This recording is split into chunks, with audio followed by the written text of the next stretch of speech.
মাসাইল, উলামায়ে কিরাম,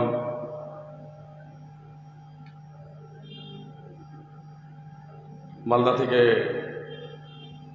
আগত আজকে আমাদের বিশেষ অতিথি আলোচক ফজিলাতুল শেখ আব্দুর রহমান আদিল আল মাদানী হাফিজাহুল্লাহ,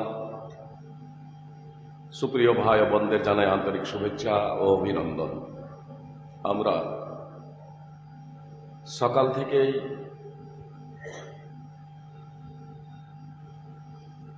বক্তব্য শ্রবণ করছি। মাশাআল্লাহ, আপনারা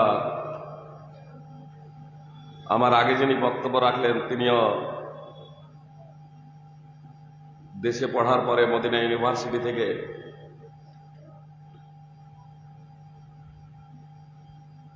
মাস্টার ডিগ্রি করেছেন।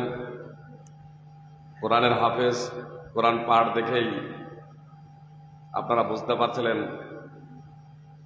সুললিত কণ্ঠে মধুর সুরে, মানে মধুর সুর তো অনেকেই করে, অনেকেরই আল্লাহ যাকে সুর দেয়, আল্লাহ যাকে আওয়াজ দেন, এটা আল্লাহ তাআলা প্রদত্ত আওয়াজ, কিন্তু অনেকেই যেখানে সেখানে টান দেয়। কিন্তু শেখ কোরআনের হাফেজের সাথে সাথে যোগ্য একজন আলেমের সাথে সাথে কারি, মাশাআল্লাহ, আমরা তার মুখ থেকে মনোমুগ্ধকর কোরআন তেলাওয়াত তথা বক্তব্য শ্রবণ করছিলাম। সুপ্রিয় ভাই এবং বোনদেরকে বলবো যে কথাগুলো আপনারা জীবনে বাস্তবায়ন করবেন। ফারুক আব্দুল্লাহ নারায়ণপুরী হাফিজাহুল্লাহ প্রথমেই বক্তব্য রেখেছেন। আজকের সভার প্রথমত মনে হয় প্রথম আলোচক এবং বক্তা ছিলেন। তিনিও ভারতের একজন অন্যতম রত্ন, আমাদের শেখ আশরাফুল হক রহমানী ছিলেন তারই ছেলে। পড়ার পরে পরেই বুখারী পড়াচ্ছেন, মানে যেন তেন প্রকারে না, মানে অনুবাদ দেখে দেখে বুখারী না, যে মাশাআল্লাহ খুব যোগ্য আলেম। আপনারা ভালো ভালো আলেম উপস্থিত করেছেন এখানে, এর জন্য সর্বপ্রথমত আপনাদের জানাই ধন্যবাদ। আল্লাহ তাআলার প্রশংসার সাথে সাথে আপনাদেরও কৃতজ্ঞতা প্রকাশ করছি এতগুলো আলেমকে একটা প্রোগ্রামে উপস্থিত করার জন্য। সুপ্রিয় ভাই এবং বোন, আমি হচ্ছি আপনাদের আজকের শেষ আলোচক। এমনটি যাতে না হয় যে সকাল থেকে যা শুনলেন আমার কথা সেগুলো চেপে যায়, সেগুলোর উপরে চেপে যায়, সেগুলো ভুলে যাবেন, শুধু আমার কথা নিয়ে নেবেন, যাতে এমনটি না হয়। এজন্য দীর্ঘ বক্তব্য রাখবো না ভাবছি, যদিও 8টা পর্যন্ত ভাই সময় রেখেছেন। তো আপনাদের যদি সম্মতি থাকে তাহলে 7:30 পর্যন্ত বক্তব্য রাখবো, 2-4 মিনিট কম বেশি। তারপর সবার শুরু থেকে নিয়ে শেষ অবধি যদি আপনাদের মনে যদি কোনো প্রশ্ন উঁকি মারে, অনেক জায়গায় প্রশ্ন করতেই দেয় না, যে অনেক জায়গায় প্রশ্ন করতেই দেয় না। আলোচ্য বিষয় যেহেতু বিভ্রান্তির বেড়াজালে মুসলিম সমাজ, ঐক্যের যারা কথা বলে, একতার যারা কথা বলে, আমাকে আহ্বান করে, আমি বলি যাবো, একটা শর্তে, প্রশ্ন করার স্বাধীনতা দিতে হবে, বক্তব্য রাখার স্বাধীনতা দিতে হবে। তবে আমি যদি কোরআন এবং সুন্নাহ পরিপন্থী কোনো কথা বলি তাহলে অবশ্যই আমারও বক্তব্যের অপারেশন আপনারা করবেন, এ পূর্ণ স্বাধীনতা থাকবে। কোরআন এবং সুন্নাহর বাইরে, বিশেষ করে কোরআন এবং সুন্নাহ পরিপন্থী কোনো কথা ইসলামের নাম নিয়ে বলা যাবে না। কথা একটু মনোযোগ দিয়ে শুনবেন।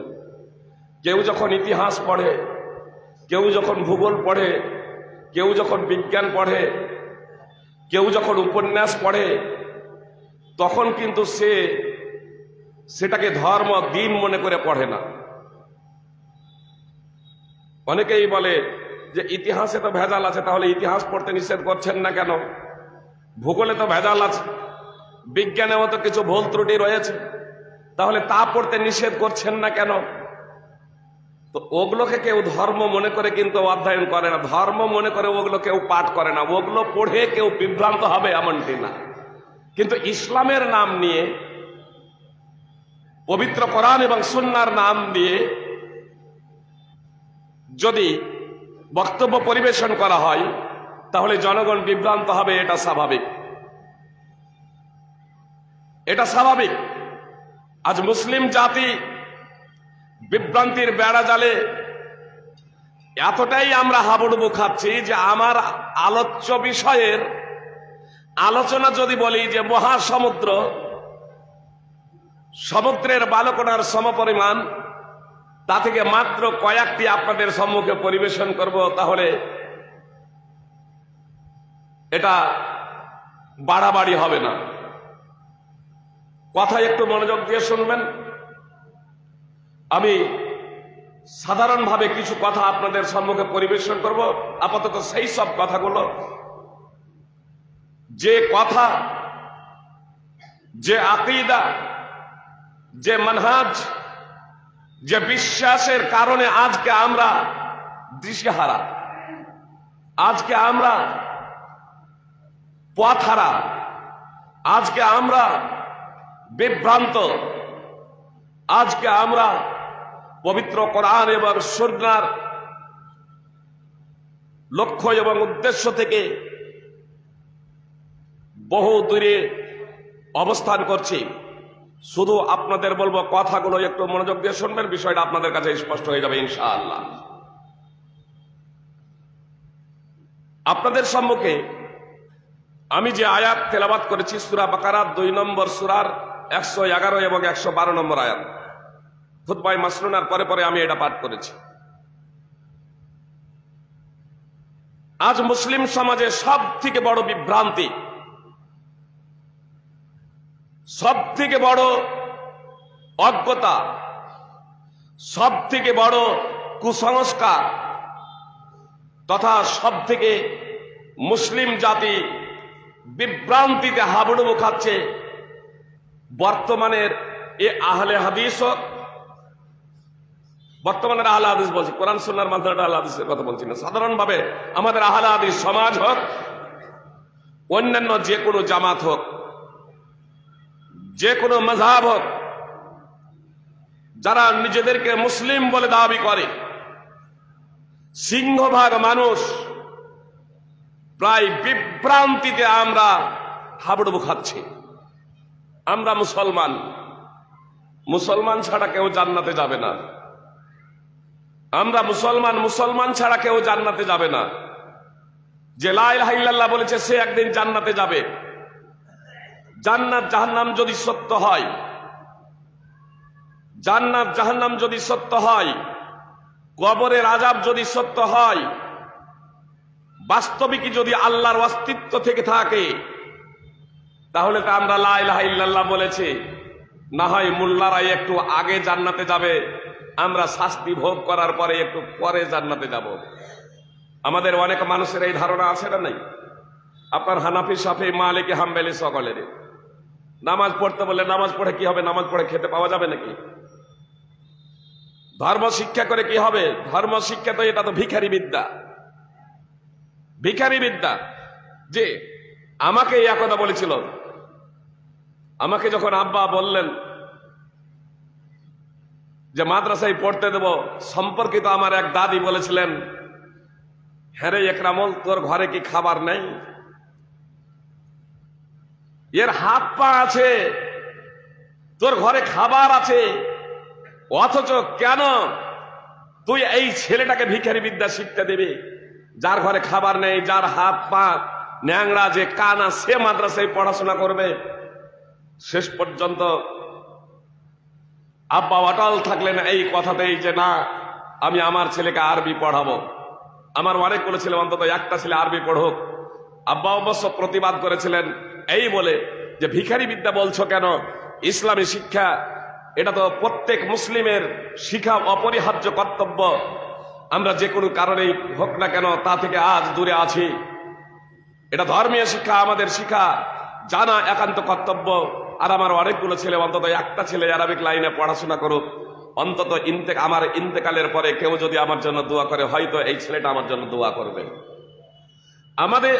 আমার সম্মুখে এক ঘটনা ঘটেছিল সেই সময় যখন আমি মাদ্রাসায় তখনও পড়তে শুরু করিনি, যে ইসলাম তথা কোরআন এবং সুন্নাহর শিক্ষাটা হলো ভিখারি শিক্ষা। এই শিক্ষাটা শিখবে মূলত তারা, এই শিক্ষাটা পড়বে মূলত তারা যাদের ঘরে খাবার নেই, যারা ন্যাংরা কানা খোড়া, যাদের চোখ কানা। হাফেজ বলতে এই জন্য অনেকেই আগে আমরা বুঝতাম যে হাফেজ, যখন কাউকে বলা হতো হাফেজ, তখন বলতাম কি ব্যাপার, আমাদের মতো এই চোখ খোলা আছে তবুও বলছে একে হাফেজ। মানে হাফেজ মানে আমাদের ধারণা মানে দুই চোখের অন্ধ, তো এ তো দিব্যি চোখ। আমার পূর্বে শেখ আব্দুর রহমান আদিল আল মাদানী হাফেজউল্লাহ বক্তব্য রাখছিলেন, তিনি হচ্ছেন হাফেজ। মানে তখনকার মতো হলে তখন হয়তো বলতাম যে অন্ধ, আবার বলছে হাফেজ, এ তো মিথ্যা কথা বলে। সুপ্রিয় ভাই এবং বোন, তাহলে আমাদের সমাজ ইসলামটাকে একবারে ভিখারিদের শিক্ষা, ভিখারি বিদ্যা বলে আখ্যায়িত করে আমরা ইসলাম থেকে কিন্তু অনেক দূরে সরে গেছি। ইদানিং কালে আমাদের যুব সমাজের মধ্যে কিছুটা চেতনা এসেছে। ফলে এই যে যুবক আপনারা দেখছেন, অনেক যুবকের মুখে আজকে দাড়ি গজিয়েছে, তারা 5 ওয়াক্তের নামাজ পড়ে। কিন্তু যখন আমরা ছোট ছিলাম তখনই দেখেছি মসজিদে ওই বুড়োগুলো ছাড়া যুবকের কোনো অস্তিত্ব ছিল না। এখনো অনেক জায়গা আছে সুপ্রিয় ভাই এবং বোন, যেখানে ওই বুড়ো ছাড়া, 2-4-10 জন বুড়ো ছাড়া আপনার যুবকের অস্তিত্ব পাওয়া যায় না মসজিদে। আলহামদুলিল্লাহ আমাদের এই শামসেরগঞ্জ বেল্টে অনেক যুবক এখন জেনারেল শিক্ষিত, দুনিয়াবী শিক্ষায় শিক্ষিত হওয়ার পরেও তারা 5 ওয়াক্তের নামাজ পড়েন, হালাল হারাম যাচাই বাছাই করে হালালটাকে গ্রহণ করেন। এর জন্য আপনাদের জানাই অশেষ ধন্যবাদ সুপ্রিয় ভাই এবং বোন। তাহলে আমরা মুসলিমরা প্রথমত আকীদাগত দিক থেকে আমাদের এই পশ্চাৎপরণ, আমরা আকীদাগত দিক থেকে অনেকটা পিছিয়ে। মানে আমাদের চতুর্পার্শ্বে অমুসলিমরা বসবাস করেন, তাদের দেখা দেখি আমাদের মধ্যে সেই আকীদা সঞ্চারিত হয়েছে। যেমন একটা লোক ব্রাহ্মণ ঘরে যদি জন্মগ্রহণ করে, আজীবন ব্রাহ্মণ, যদি মূর্খও হয়, যদি নিরেট অজ্ঞ হয়, জাহেল হয়, তাহলেও সে মূর্খ। স্রষ্টার নাম দিয়ে তারা মন্ত্রই রচনা করে দিয়েছে, অবিদ্যাংশ ব্রাহ্মণ দৈবতং মহ। ব্রাহ্মণ শিক্ষিতই হোক আর অশিক্ষিতই হোক, সে হলো মহান দেবতা।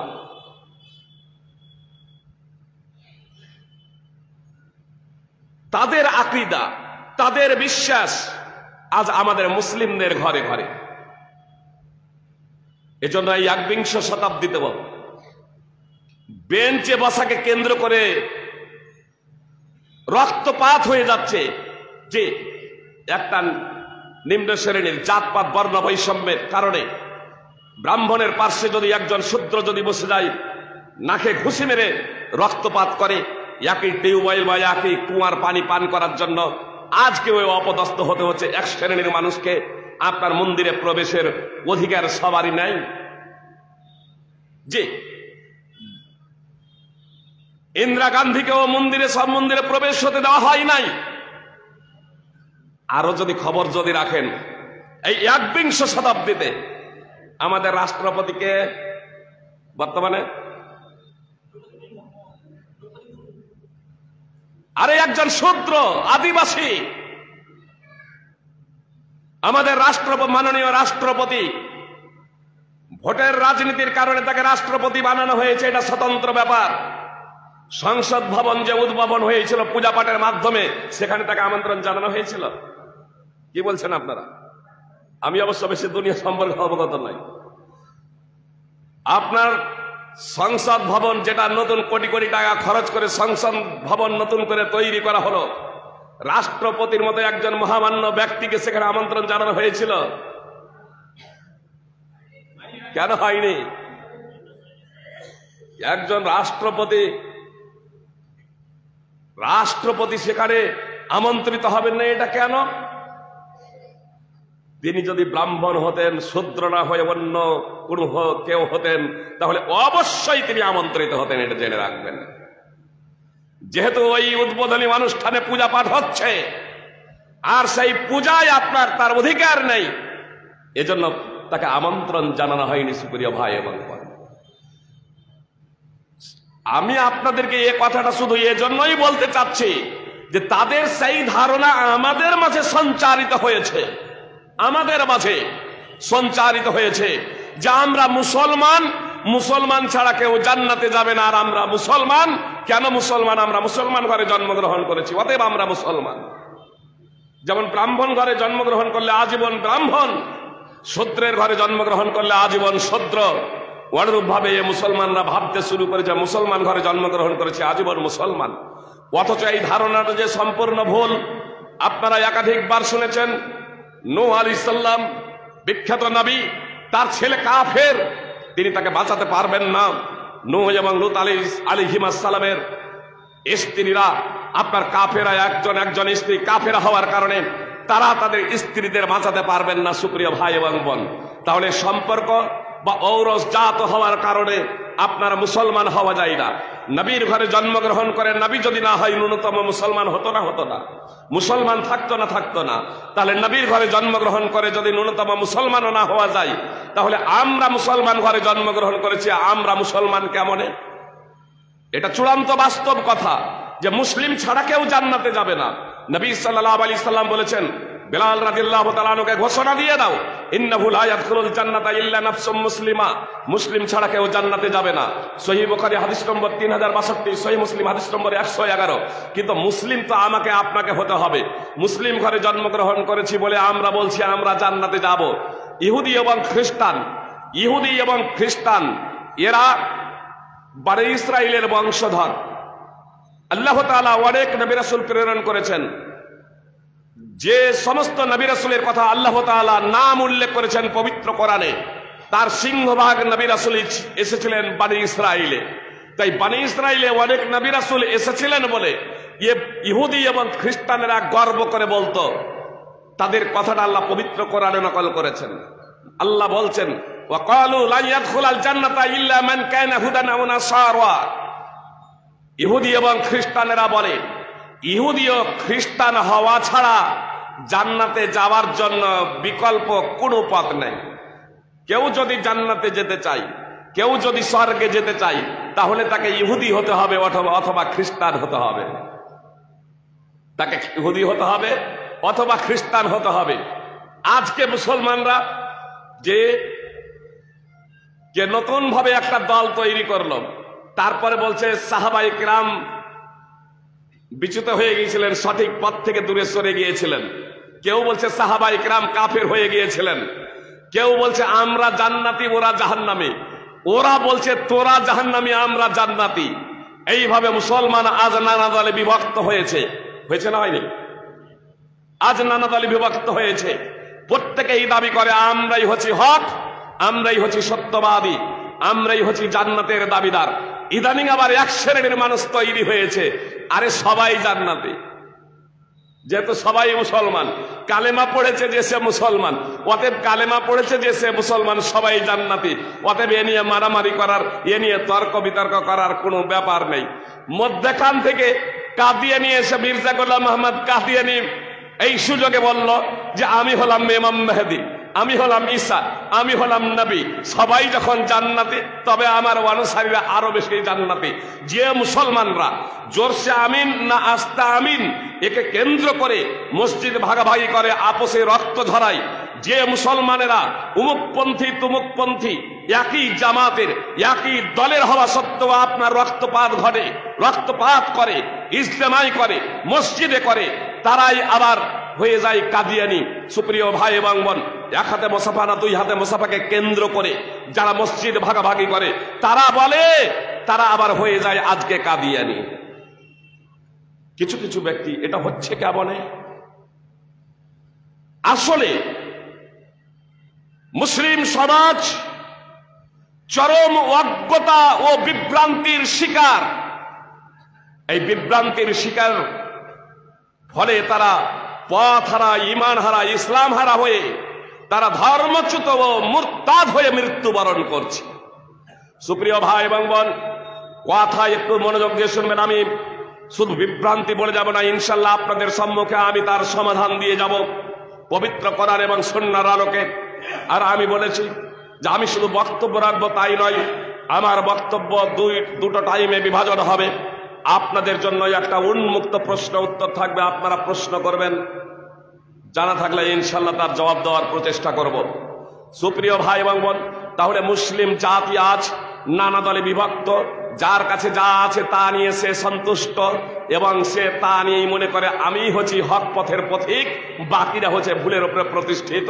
আবার কেউ বলছে সবাই হক, যে যা করছে করুক, লা ইলাহা ইল্লাল্লাহর মাধ্যমে বা আল্লাহ আল্লাহ বললেই সব একটা ঝান্ডার তলে এসো, পতাকার তলে এসো, তাহলে মুসলিমরা মাথা উঁচু করে আমরা দাঁড়াতে পারবো। সত্য কি, হক কি, সফলতা কোথায়? আসুন সেই বিষয়টাকে আমরা জানার প্রচেষ্টা করি।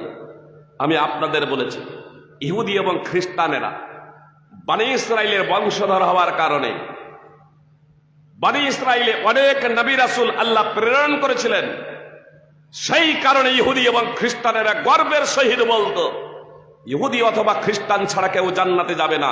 অতএব কেউ যদি জান্নাতে যেতে চায় তাহলে ইহুদি হও অথবা খ্রিস্টান। তারা আপোষে বলতো যে তোমরা জাহান্নামী, আমরা জান্নাতি। ইহুদিরা খ্রিস্টানদের বলতো তোমরা জাহান্নামী, আমরা জান্নাতি। আর খ্রিস্টানেরা ইহুদিদের বলতো তোমরা জাহান্নামী, আমরা জান্নাতি। কিন্তু তাদের নির্যাস ইহুদি অথবা খ্রিস্টানই জান্নাতে যাবে, অন্য কেউ জান্নাতে যাবে না। তো আল্লাহ বললেন তিলকা আমানিয়ুহুম, এটা হচ্ছে তাদের আকাঙ্ক্ষা, এটা হচ্ছে তাদের ইচ্ছা, এটা হচ্ছে তাদের কল্পনা মাত্র।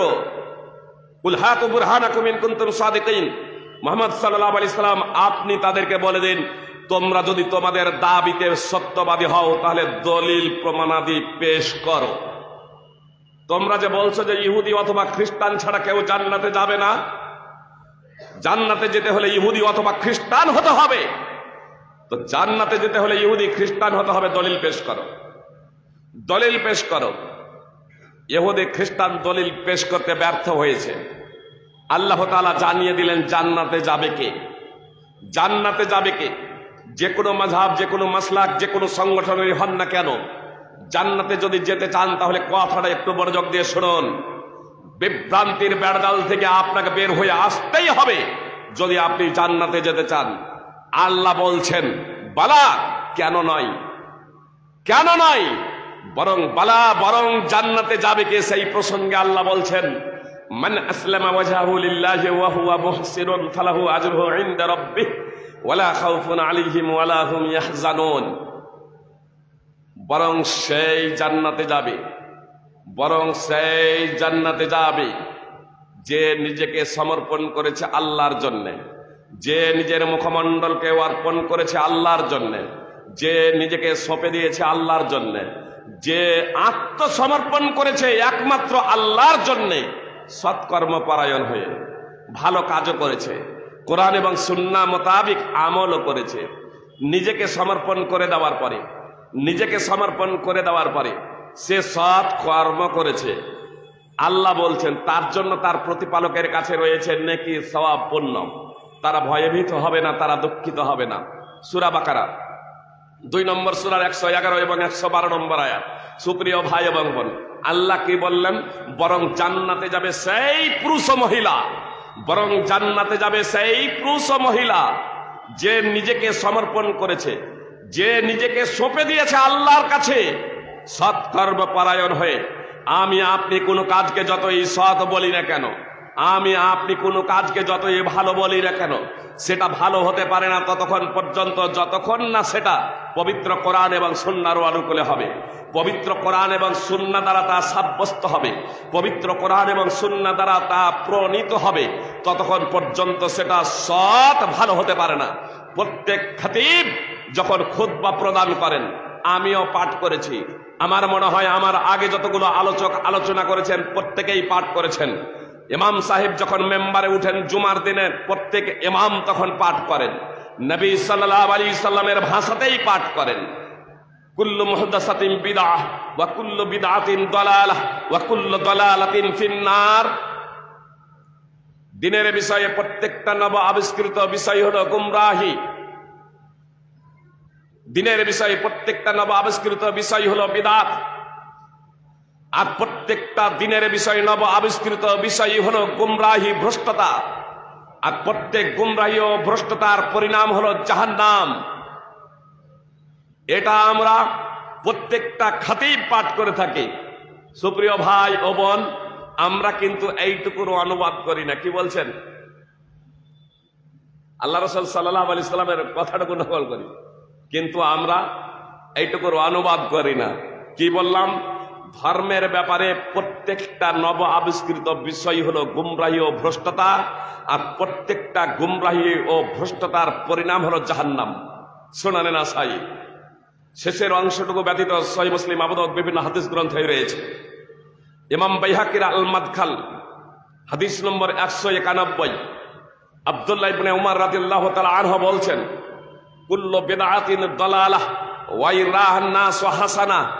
দিনের বিষয়ে, ধর্মের ব্যাপারে প্রত্যেকটা নব আবিষ্কৃত বিষয় হলো গুমরাহি ও ভ্রষ্টতা, যদিও মানুষ তাকে ভালো মনে করে। আসামের গোয়ালপাড়া ডিস্ট্রিক্টের ফরেস্ট গেটে হানাফি মাদ্রাসায় বক্তব্য রাখতে গিয়ে কয়েক বছর আগে যে কথাটা বলেছিলাম আজকে আপনাদের বলছি। মানে আমরা যে যা করি ধর্মে নেই, ইসলামে নেই, অথচ আমরা করি। এই ভাবনাতে করি যে এটা হচ্ছে বেদাতে হাসানা, ভালো বেদাত। কি বলছেন? বেদাতকে আমরা করলাম দুই ভাগ, বেদাতে হাসানা আর বেদাতে সাইয়া, ভালো বেদাত আর মন্দ বেদাত। তারপরে আপনি যেটা করেন সেটা আমি বলছি এটা নিকৃষ্টতম বেদাত। আমি যেটা করি শরীয়তে নেই, আমি বলছি এটা ভালো বেদাত। আবার আমি যেটা করছি আপনি করেন না, তখন আপনি বলছেন আপনারটা হচ্ছে নিকৃষ্টতম বেদাত, তার পরিণাম জাহান্নাম। আর আপনি যেটা করছেন সেটা হচ্ছে ভালো বেদাত। মানে প্রত্যেকেই ভালো, শরীয়তে নেই, অথচ শরীয়ত মনে করে, ইবাদত মনে করে নেকির উদ্দেশ্যে আমরা যে যা করি, অথচ শরীয়তে তা নেই, সেটাকে প্রত্যেকেই নিজেরটাকে আমরা ভালো মনে করি, তাই না? অথচ আল্লাহ রাসূল সাল্লাল্লাহু আলাইহি সাল্লাম বললেন, প্রত্যেকটা বিদআত, ধর্মের বিষয়ে প্রত্যেকটা নব আবিষ্কৃত বিষয় হলো গুমরাহি ও ভ্রষ্টতা। আপনার দৃষ্টিতে তা ভালো হোক আর মন্দ, প্রত্যেকটা বলে দিলেন রাসূল সাল্লাল্লাহু আলাইহি সাল্লাম। আর ইবনে উমর আরো স্পষ্ট করে দিলেন যে মানুষ যদি তাকে ভালো মনে করে তাহলেও সেটা বেদাত, তা যদি পবিত্র কোরআন এবং সুন্নাহ প্রণীত না হয়। আজকে আপনাদের যে কথাটা আসামে বলেছিলাম, যেহেতু আপন আপন যে যা করি প্রত্যেকেই সেটাকে ভালো বলি, ভালোর উদাহরণ দিতে হবে না। মন্দ বেদাতের একটা উদাহরণ পেশ করেন তো। মন্দ বেদাত, যে একটা মন্দ বেদাতের উদাহরণ চাচ্ছি।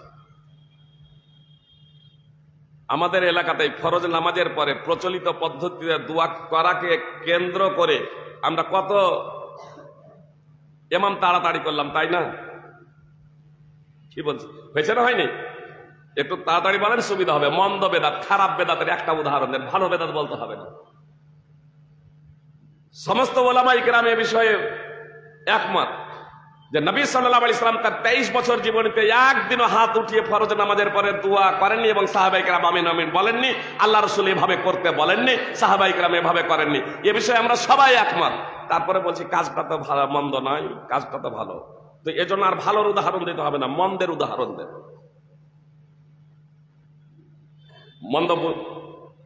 মন্দ বেদাতের উদাহরণ পাচ্ছেন না খুঁজে? সময় নিচ্ছে না আমি আপনাদের, আসামেই বলে দিই। আসামে যা ঘটেছিল, স্টেজে প্রায় 14-15 জন মুফতি বসেছিলেন। মুফতি সামনে থেকে একজন বললেন চুরি করা মন্দ বেদাত। আমি বললাম সেটা বেদাতি না, চুরি করা নাজায়েজ হারাম, কিন্তু বেদাত নয়। একজন বলছেন মদ পান করা বেদাত, মন্দ বেদাত। আমি বললাম সেটাও হারাম, কিন্তু সেটা বেদাত নয়, সেটা বেদাত না। মানে কোরআন এবং সুন্নাতে নেই, অথচ নেকি মনে করে করা, এটাকে বেদাত বলে। নবী সাল্লাল্লাহু আলাইহি সাল্লাম বললেন এটা হলো গুমরাহি, এটা হলো ভ্রষ্টতা। আপনি বলছেন খারাপ কাজ তো করছি না, নবী সাল্লাল্লাহু আলাইহি সাল্লাম বলছেন এটাই খারাপ কাজ। নেকি মনে করে করা, ধর্ম কমপ্লিট, কোরআন এবং সুন্নাহ কমপ্লিট। অতএব নেকি মনে করে কোনো কাজ করা যা কোরআন এবং সুন্নাহ দ্বারা প্রণীত নয় তাই হলো বেদাত। আর আপনি বলছেন এটা নেকি। সুপ্রিয় ভাই এবং বোন, এজন্য আমি বললাম, যখন সংজ্ঞাটা যখন দিলাম যে কোরআন এবং সুন্নাহতে নেই, অথচ নেকি মনে করে যে জিনিসটাকে করা, যে জিনিসটা করা হয় সেটাকে বেদাত বলে। অতএব মাইক্রোফোনে বক্তব্য দিচ্ছি, এটা বেদাত না। বিরিয়ানি খাচ্ছি, এটা বেদাত না, এটা প্রয়োজন। বুঝতে পেরেছেন? এটা নেকি না। মাইক্রোফোনে বক্তব্য দিলে বেশি নেকি পাওয়া যাবে এমনটি না। এরোপ্লেনে আপনার বিমানে চাপছি, ট্রেনে চাপছি, এটা নেকি না, এটা প্রয়োজন, এটা বৈষয়িক বিষয়। এটা না করার জন্য দলিল চাই, আর ইবাদত করার জন্য দলিল চাই। বিষয়টা বুঝে এসেছে? তাহলে আমি বললাম, তাহলে স্টেজ থেকে কেউ বলেন, একেবারে সব চুপচাপ। আমি চলে যাওয়ার পরে যখন মাদ্রাসার ছাত্ররা জিজ্ঞেস করেছেন মুফতিদের, ফাইজি সাহেব যা বললেন আপনারা কেউ কোনো কথা বললেন না কেন, অথচ আমাদেরকে পড়াচ্ছেন বেদাত হলো দুই প্রকার, বেদাতে হাসানা, বেদাতে সাইয়্যা, ভালো বেদাত আর মন্দ বেদাত। এতদিন থেকে পড়িয়ে এলেন ভালো বেদাত আর মন্দ বেদাত। মন্দ বেদাত করা যাবে না, ভালো বেদাত করা যাবে। জিয়াকে কেন্দ্র করে আমাদের সমাজে হাজারো কুসংস্কার, হাজারো বেদাত তৈরি হয়েছে। সুপ্রিয় ভাই এবং বোন, তো বললেন ছাত্ররা যে ফাইজি সাহেব যা বললেন আর আপনাদেরকে বলতে বললেন, তো কেউ যে বললেন না। তো বলছেন বলা খুব সহজ, করা খুব কঠিন। বলে ফাইজি সাহেবকে রাত্রে কি খেতে দিয়েছিলে তোমরা? বলছে বিরিয়ানি। বলছে খেয়েছিলেন? বলে খেয়েছিলেন। বলে নবী সাল্লাল্লাহু আলাইহি সাল্লাম কি কখনো বিরিয়ানি খেয়েছিলেন?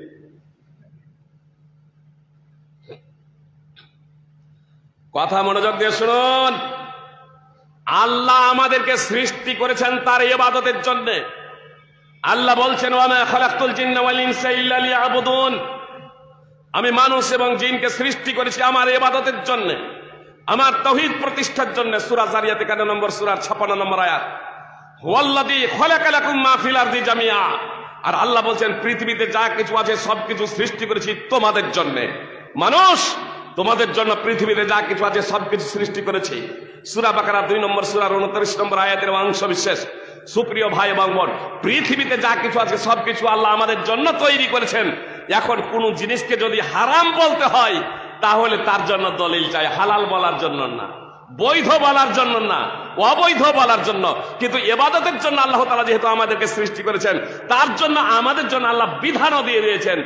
এর জন্য নবী রাসূল নির্বাচন করেছেন, ওহী অবতীর্ণ করেছেন। সুপ্রিয় ভাই এবং বোন, কোরআন এবং সুন্নাহ এই দুটোই হলো ওহী, আর এই কোরআন এবং সুন্নাহর মাঝে আপনার ইবাদত কিভাবে করতে হবে এটা আমাদেরকে শিখিয়ে দিয়েছে মুহাম্মদ সাল্লাল্লাহু আলাইহি সাল্লাম। অতএব এখানে কোনো প্রকারের আপনার সংযুক্তকরণ চলবে না।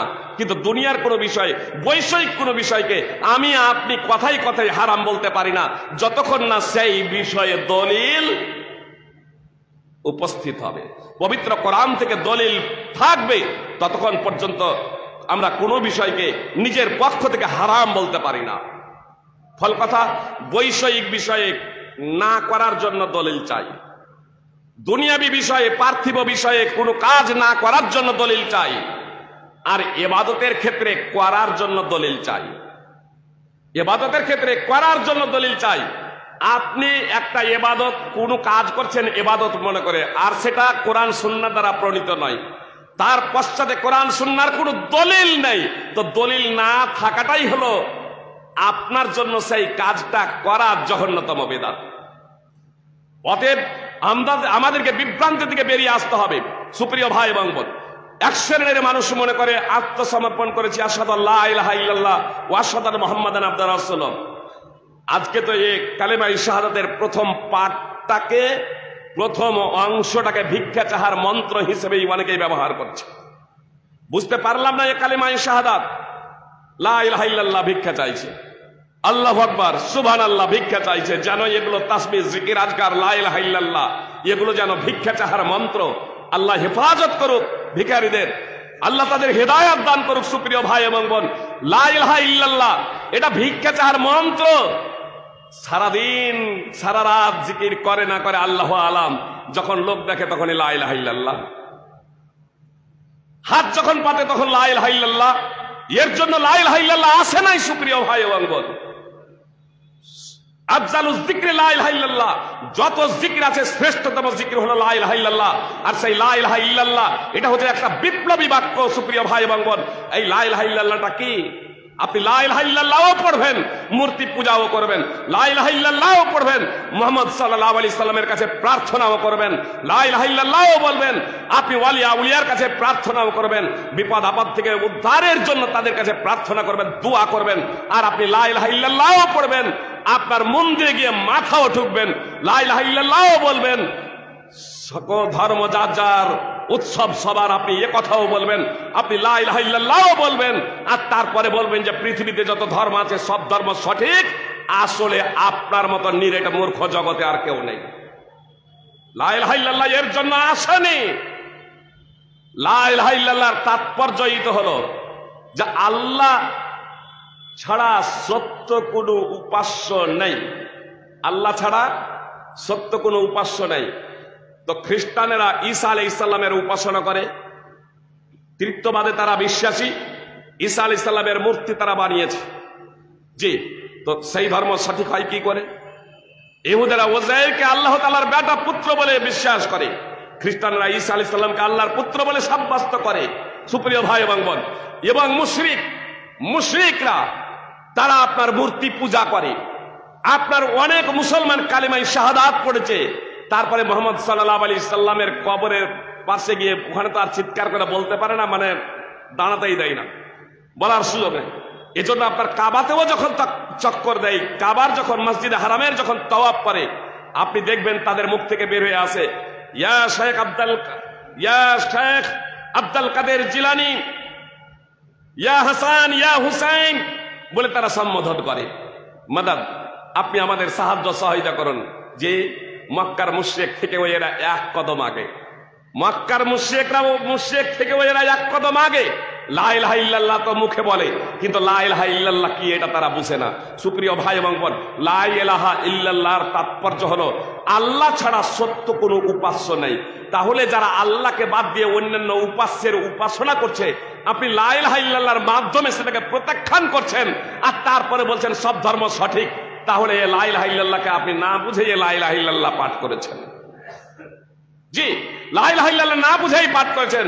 সুপ্রিয় ভাই এবং বোন, এজন্য আপনাকে লা ইলাহা ইল্লাল্লাহ কালিমায়ে শাহাদাত যখন আপনি পড়েছেন, লা আশহাদু আল্লা ইলাহা ইল্লাল্লাহ ওয়া আশহাদু আন্না মুহাম্মাদান আবদুহু ওয়া রাসূলুহু, এর তাৎপর্য হলো যে আমি সাক্ষ্য দিচ্ছি আল্লাহ ছাড়া সত্য কোনো উপাস্য নেই, এবং আমি সাক্ষ্য দিচ্ছি মুহাম্মদ সাল্লাল্লাহু আলাইহি সাল্লাম আল্লাহ তাআলার বান্দা এবং তার রাসূল। মানে পদ্ধতি হবে মুহাম্মদ সাল্লাল্লাহু আলাইহি সাল্লামের পদ্ধতি। এখানে আনোয়ার ফাইজির হবে না, পদ্ধতি এখানে আব্দুল্লাহ সালাফির হবে না, পদ্ধতি এখানে কোনো ইমামের হবে না, পদ্ধতি এখানে কোনো মুফতির হবে না, পদ্ধতি এখানে কোনো মাযহাবের হবে না। সুপ্রিয় ভাই এবং বোন, পদ্ধতি হবে মুহাম্মদ সাল্লাল্লাহু আলাইহি সাল্লাম যে পদ্ধতির উপরে চলেছিলেন সাহাবা ইকরাম রাদিয়াল্লাহু তাআলা আনহুম। এজন্য আল্লাহ তাআলা মুহাম্মদ সাল্লাল্লাহু আলাইহি সাল্লামের সাথে সাথে সাহাবাদের কথাও উল্লেখ করছেন।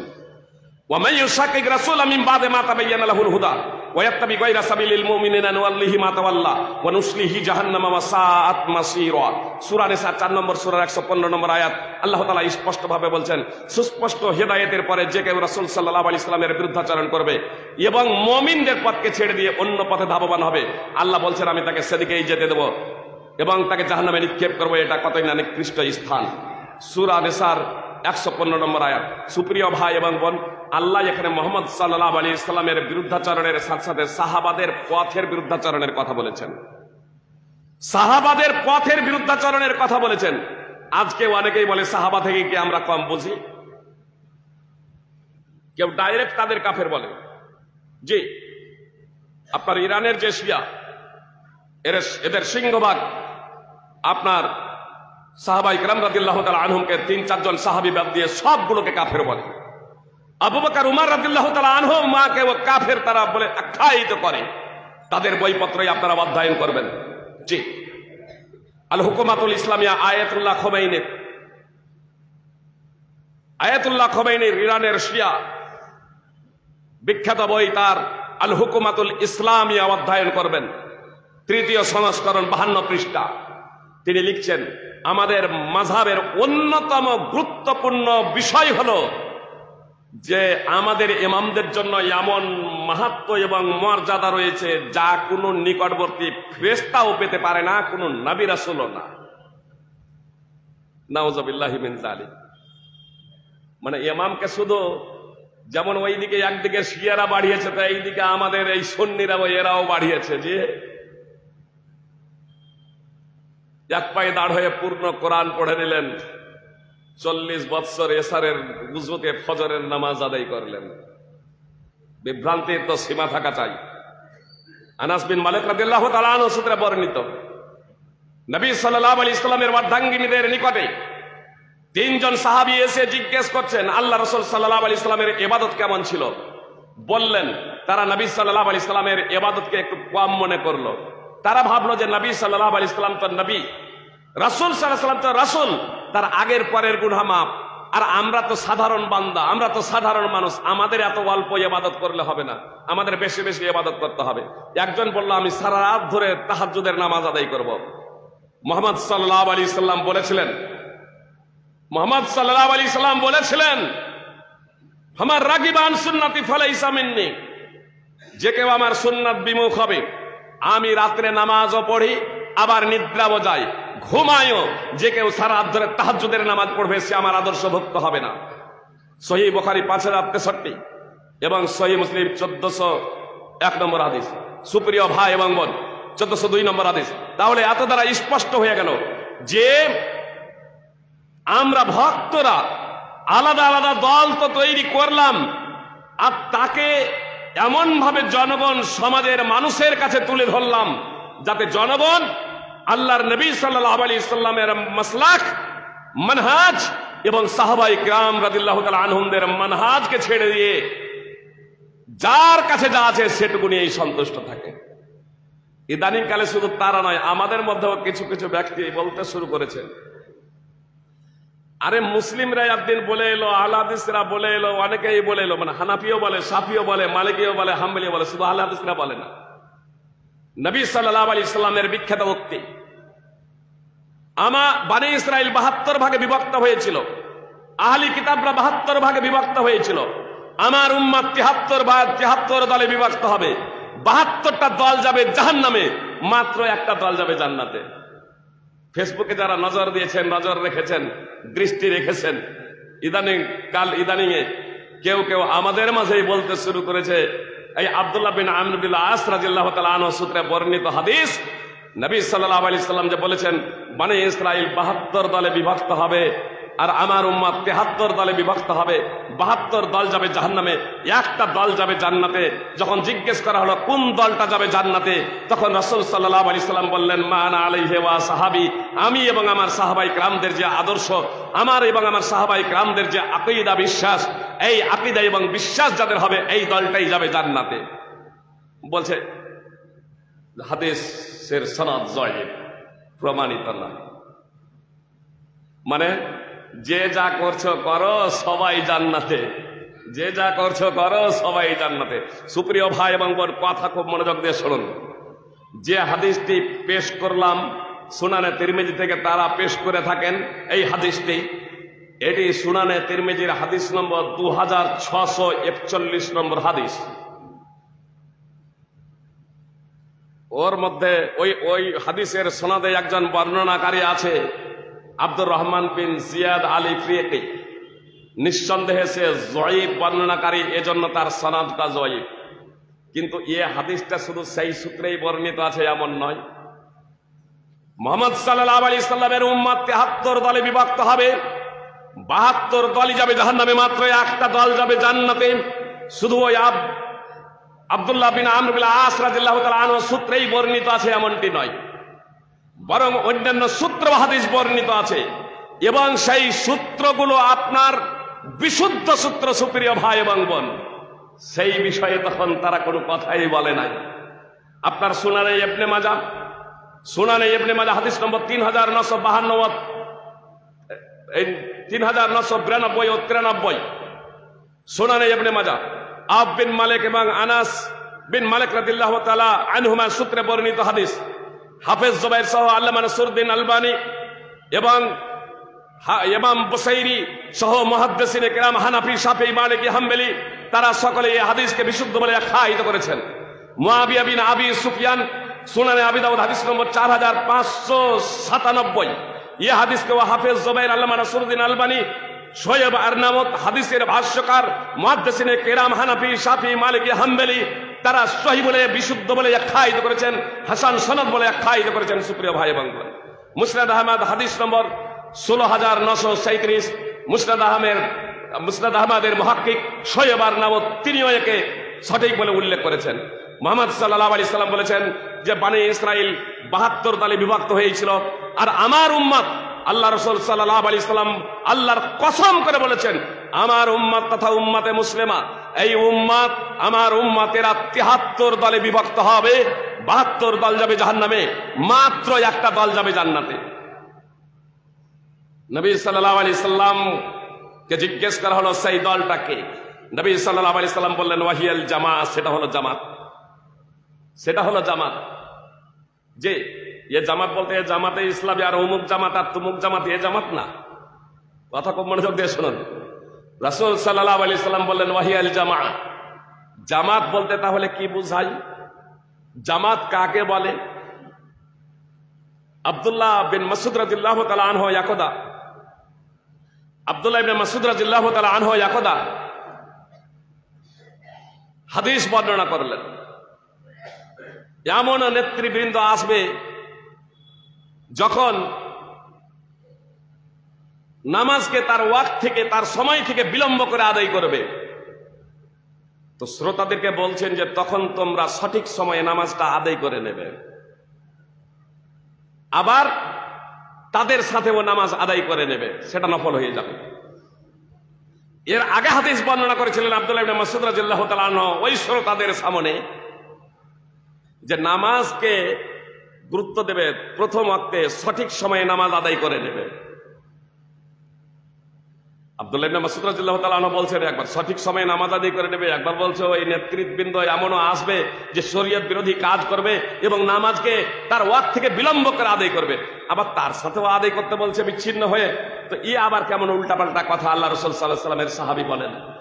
আমর বিন মাইমুন বলেই ফেললেন, আপনারা আল্লাহ রাসূল সাল্লাল্লাহু আলাইহি সাল্লামের সাহাবী, উল্টাপাল্টা যখন যেমন পারেন বলেন, এটা আমার বুঝে আসে না। আব্দুল্লাহ ইবনে মাসউদ রাদিয়াল্লাহু তাআলা আনহু বলেছিলেন যে আমি তো মনে ভাবতাম তুমি কুফার একজন বুদ্ধিজীবী, তো এ তো দেখছি নিরেট মূর্খ, যে এ তো দেখছি একজন তুমি জাহেল। শোনা, ইন্না জমহুরান নাস আল ফারাকুল জামাআহ, নিশ্চয় অধিকাংশ মানুষ জামাত থেকে বিচ্ছিন্ন হয়ে গিয়েছে। আল জামাআতু মা ওয়াফাকাল হাক্কা ওয়া ইন কুনতা ওয়াহদাক, জামাত হলো সেটাই যেটা হকের অনুকূলে, যদিও তার সদস্য সংখ্যায় একজন হও। জামাত হলো সেটাই যেটা হকের অনুকূলে, যদিও তুমি একাই তার সদস্য হও, একাই যদি কোরআন এবং সুন্নাহর অনুকূলে প্রতিষ্ঠিত থাকো, কায়েম থাকো, তাহলে সেটাই হচ্ছে জামাত। একাইও জামাত হওয়া যায়, সেটা শর্ত হলো কোরআন এবং সুন্নাহর অনুকূলতা হবে, সংখ্যার মানদণ্ড হক নয়। আজকালকে অনেকেই বলে আমরা যদি আমাদের মাযহাব যদি বাতিল যদি হয়, আমাদের দল যদি বাতিল যদি হয়, তাহলে এত কেন আমাদের সংখ্যা বাড়ছে এবং আমরা সংখ্যায় এত কেন? সুপ্রিয় ভাই এবং বোন, মিথ্যা বলার লোক বেশি না সত্য বলার লোক বেশি? ধোঁকাবাজ বেশি, প্রতারক বেশি, না নেই ওই ইনসাফ প্রতিষ্ঠাকারী বেশি? আরো যদি খুব সহজে আপনার বাড়িতেই দেখবো মনে করেন, তাহলে বেনামাজির সংখ্যা বেশি না নামাজির সংখ্যা বেশি? তো বেনামাজির এই হকের উপরে নাউযুবিল্লাহি মিন যালিক। আল্লাহ আমাদের হককে বুঝার তৌফিক দান করেন। সুপ্রিয় ভাই এবং বোন, আজ আমরা ইসলাম কে সেইভাবে বুঝি না যেভাবে আমাদের বুঝা একান্ত কর্তব্য ছিল। আমরা অনেকেই আজ সাহাবাদের উপরে প্রশ্ন ছুড়ে দিয়েছি। সাহাবারা তো মানুষ ছিলেন, তারা ভুলের ঊর্ধ্বে ছিলেন না। নিঃসন্দেহে সাহাবারা মানুষ ছিলেন, ভুলের ঊর্ধ্বে ছিলেন না, এই কথাটা বাস্তব। কিন্তু তাই বলে তাদের সমালোচনা করা, এটা হচ্ছে মূর্খামি, এটা হচ্ছে অজ্ঞতা। সুপ্রিয় ভাই এবং বোন, যে আল্লাহ যাদের ব্যাপারে মহান আল্লাহ তাআলা ব্যর্থহীন ভাবে যেখানে ঘোষণা করছেন, সাহাবাদের পথকে ছেড়ে দিয়ে যারা অন্য পথে ধাবিত হবে তাদেরকে জাহান্নামে নিক্ষেপ করব। সেখানে আপনি সাহাবীর সমালোচনা করেন, কথা খুব মনোযোগ দিয়ে শুনেন। আল্লাহ বলেছেন গায়রা সাবিলিল মুমিনিন, সাহাবাদের মত, সাহাবাদের প্রত্যেকটা কথা এবং কর্ম গ্রহণ করে নাও, এই কথা আল্লাহ বলেন নাই। আল্লাহ বললেন সাহাবাদের পথকে ছেড়ে দিও না, মানে সাহাবাদের মানহাজকে ছেড়ে দিও না, সাহাবাদের পথকে ছেড়ে দিও না। সাহাবাদের পথ বলেছেন, সাহাবাদের কথা এবং কর্ম নয়। এজন্যই তো আল্লাহ তাআলা সাহাবাদের পথ বললেন, কথা এবং কর্মের কথা বললেন না। তার কারণ সাহাবাদেরও কথা এবং কর্মের মাঝে ভুল হতে পারে, দলিল না পৌঁছার কারণে ভুল হতে পারে। সুপ্রিয় ভাই এবং বোন, দু একটা উদাহরণ দিই, তাহলে আপনাদের বুঝতে সুবিধা হবে। সাহাবাদের কি ভুল হয়নি? অবশ্যই ভুল হয়েছে। কি জন্য ভুল হয়েছে? দলিল না পৌঁছার কারণে ভুল হয়েছে। দু একটি উদাহরণ আপনাদের সামনে দিই। কিছু মদিনাবাসী, মদিনার কিছু লোক ইবনে আব্বাস রাদিয়াল্লাহু তাআলা আনহুর কাছে ফতোয়া জিজ্ঞেস করলো যে তওয়াফে জিয়ারার পরে যদি কোনো মহিলা ঋতুবতী হয়ে যায় তাহলে সেই মহিলা তাওয়াফ ছাড়াই, বিদায়ী তাওয়াফ ছাড়াই মক্কা ত্যাগ করতে পারবে কি পারবে না? সুপ্রিয় ভাই এবং বোন, বিদায়ী তাওয়াফ এটা সাধারণভাবে ওয়াজিব। যারা হজ করেন, হজ যারা করেন, আপনার সর্বশেষের কাজ হলো বিদায়ী তাওয়াফ। তো ইবনে আব্বাসের কাছে ফতোয়া জিজ্ঞেস করছে কয়েকজন মদিনাবাসী যে কোনো মহিলা ঋতুবতী হয়ে গেছে, কোনো মহিলার মাসিক চলে এসেছে বিদায়ী তাওয়াফ করার আগেই, কিন্তু তাওয়াফে ইফাজা করে নিয়েছে, তো সে কি করবে? ইবনে আব্বাস রাদিয়াল্লাহু তাআলা আনহু বললেন যে সে যেতে পারে, তার জন্য বিদায়ী তাওয়াফ অপরিহার্য নয়। তখন ওই মদিনার কয়েকজন ব্যক্তি তারা বলছে লা নাখুযু বিকাউলিক ওয়ালা নাদাউ কাউলা যায়েদ, আমরা আপনার কথা গ্রহণ করব না, আমরা আপনার ফতোয়া মানব না, আমরা আপনার ফতোয়া মানব না। কথা একটু মনোযোগ দিয়ে শুনবেন। বলছেন আমরা আপনার ফতোয়া মানব না, আপনার কথা গ্রহণ করব না, আর যায়েদ বিন সাবেতের কথা ছেড়ে দিতে পারবো না। যায়েদ বিন সাবেত বলছেন যে না, সে ততক্ষণ পর্যন্ত মক্কা ত্যাগ করবে না যতক্ষণ পর্যন্ত না বিদায়ী তাওয়াফ করবে। অর্থাৎ মাসিক চলে এসেছে, সে ঋতুবতী হয়ে গেছে, ঋতু থেকে পবিত্র হবে, মাসিক থেকে পবিত্র হবে, দিয়ে বিদায়ী তাওয়াফ করবে, তারপর মক্কা ত্যাগ করবে। তো যায়েদ বিন সাবেত এই ফতোয়া দিচ্ছেন আর আপনি তার উল্টো ফতোয়া দিচ্ছেন, অতএব আপনার ফতোয়া মানব না। সাহাবীদের মধ্যে দু রকম কথা হলো না? হলো না? কথা দুই হয়ে গেছে, কথা দুই হয়ে গেছে। আল্লাহ বললেন না সাহাবীদের কথা নিয়ে নাও, তাদের মানহাজের কথা বললেন, তাদের পথের কথা বললেন। কথা একটু মনোযোগ দিয়ে শুনুন, আপনি সমস্যা সমাধান পেয়ে যাবেন। আজকে আলেমদের মাঝে বিভিন্ন কথা, পরস্পর বিরোধী কথা আপনারা দেখছেন, তো কার কথা আপনি গ্রহণ করবেন? সুপ্রিয় ভাই এবং বোন, বিভিন্ন মুক্তির ভিন্ন কথা আপনারা দেখছেন, নানা আলেমের পরস্পর বিরোধী কথা দেখছেন, কার কথা গ্রহণ করবেন? সুপ্রিয় ভাই এবং বোন, আমার মাযহাবী ভাইরা এখান থেকেই আর আগে বাড়েন না। তারা বলেন দেখেন সাহাবাদের যুগে তাকলিদ আরম্ভ হয়ে গেছিল, মানে এক একজন কে তারা ইমাম বানিয়ে নিয়েছিলেন। মদিনাবাসী যায়েদ বিন সাবেতকে ইমাম বানিয়ে নিলেন, ইবনে আব্বাসের ফতোয়াকে প্রত্যাখ্যান করে দিয়েছিলেন। অতএব আমরা আবু হানিফার কথাকে গ্রহণ করে নিলাম, বাকি তিনটা ইমামের কথাকে বিসর্জন দিলাম। আবু হানিফার কথা কোরআন সুন্নাহর অনুকূলে হোক অথবা প্রতিকূলে হোক, এটা হলো গুমরাহি, এটা হলো কুসংস্কার। সুপ্রিয় ভাই এবং বোন, কথা খুব মনোযোগ দিয়ে শুনুন। ইবনে আব্বাস রাদিয়াল্লাহু তাআলা আনহু বললেন ওই লোকগুলোকে, তোমরা মদিনায় গিয়ে উমুক আনসারীকে জিজ্ঞেস করে দেবে। তারা মদিনায় গিয়ে উমুক আনসারীকে জিজ্ঞেস করেছিল, উম্মে সুলাইম রাদিয়াল্লাহু তাআলা আনহাকে জিজ্ঞেস করেছিল। তখন উম্মে সুলাইম রাদিয়াল্লাহু তাআলা আনহা বললেন যে হ্যাঁ, সাফিয়া রাদিয়াল্লাহু তাআলা আনহা তাওয়াফে জিয়ারার পরে ঋতুবতী হয়ে গিয়েছিলেন। সাফিয়া উম্মুল মুমিনিন তাওয়াফে জিয়ারার পরে ঋতুবতী হয়ে গিয়েছিলেন। নবী সাল্লাল্লাহু আলাইহি সাল্লাম তাকে বিদায়ী তাওয়াফ করতে বাধ্য করেননি, বললেন যে বিদায়ী তাওয়াফ তোমার জন্য জরুরি নয়, চলো এখন। ইবনে আব্বাসের ফতোয়া হাদিসের সাথে মিলে গেল। শুধু ওই লোকগুলো না, যায়েদ বিন সাবেত যিনি ফতোয়া দিতেন, যায়েদ বিন সাবেত যিনি ফতোয়া দিচ্ছিলেন যে বিদায়ী তাওয়াফ না করে কোনো মহিলা মক্কা ত্যাগ করতে পারবে না, ঋতু হয়ে গেছে, ঋতু থেকে পবিত্র হবে, মক্কাতেই অবস্থান করবে, ঋতু থেকে পবিত্র হয়ে বিদায়ী তাওয়াফ করে যাবে। এই যায়েদ বিন সাবেত ইবনে আব্বাসের কাছে এলেন, দিয়ে বলছেন যে আপনি নাকি এই ফতোয়া দিচ্ছেন। দেখুন, রাগ এবং হিংসা বিদ্বেষ নেই, মানহাজ, তাদের পথ কি ছিল? একমাত্র আল্লাহর সন্তুষ্টির জন্য। যায়েদ বিন সাবিত ইবনে আব্বাসকে বলছেন যে আপনি নাকি ফতোয়া দিচ্ছেন যে বিদায়ী তওয়াফ না করে ও ঋতুবতী মহিলা যেতে পারে, তওয়াফে যদি জিয়ারা করে নেয় তার জন্য অপরিহার্য নয়।